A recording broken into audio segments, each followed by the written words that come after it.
Je montais le col de la Colombière qui avait une vache de peinte sur la paroi en train de faire du vélo. Ça m'a fait marrer. Je me suis dit, je vais faire un jeu de vélo avec des animaux et c'est devenu Vélonimo. Je m'appelle Bruno Catala, je suis auteur de jeux depuis une vingtaine d'années. Les plus connus sont peut-être King Domino, Seven Wonders Duel, Cyclades, Mr. Jack. Je suis Théo Rivière, je suis auteur de jeux de société. Vous avez peut-être déjà joué à Packet Chips, La Maison des Souris ou Draftosaurus. Je suis Antoine Oza et je suis auteur de jeux de société. J'ai notamment créé Seven Wonders, Anabi, Takenoko ou encore Tokaido. Salut, je suis Clément Milker, un des deux cofondateurs de Catch Up Games et on vient présenter un jeu After Us au Festival de Cannes. Un bon jeu, en fait, c'est un jeu qu'on a envie de rejouer immédiatement dès qu'on a terminé la première partie. Même nous, en tant qu'éditeur, quand on a cette réaction sur un jeu qu'on nous propose, on dit bah ça sent bon. Et tu as envie d'y rejouer peut-être 10 ans après. Et ça, c'est vraiment un symbole fort quand tu as vraiment un super jeu. Et donc un jeu qui soit accessible, facile à expliquer, rapide et auquel on se marre. Qui soit fluide et qui ait aussi quand même une touche d'originalité par rapport à ce qui existe déjà.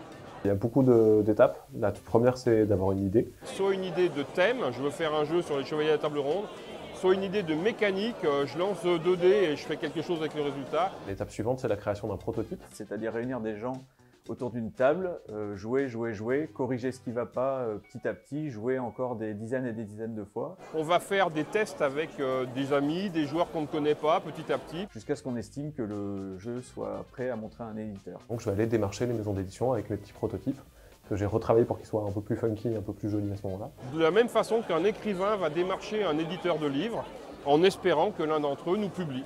Tout ça, c'est un travail qui prend chez nous généralement 2 ans. Et au bout de 2 ans, on est de l'idée jusqu'à la boîte vendue en magasin. Alors les idées, elles viennent de n'importe où. Moi, elles peuvent venir de mes centres d'intérêt, à savoir par exemple la culture asiatique. J'ai souvent des idées quand je me balade ou quand je voyage ou quand je fais du vélo. Je montais le col de la Colombière qui est à côté de chez moi. Et en fait, sur la paroi de la falaise à 3 km du sommet, là où c'est le plus difficile, il y avait une vache de peinte sur la paroi en train de faire du vélo. Ça m'a fait marrer. Je me suis dit, je vais faire un jeu de vélo avec des animaux et c'est devenu Vélonimo.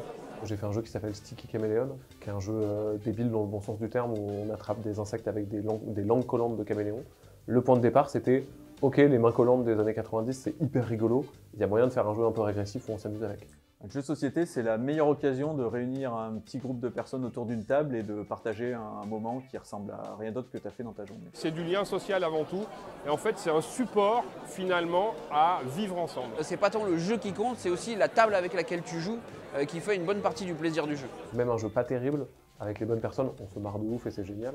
Et à l'inverse, même un super jeu, si les personnes sur la table n'ont pas envie ou tout le monde est un peu moumou, en fait c'est pas si bien. C'est plein de critères qu'il faut arriver à mixer. C'est effectivement, il faut que ça soit un beau produit, il faut que idéalement il raconte une histoire. Et il doit correspondre à son époque aussi, parce que les goûts changent, etc.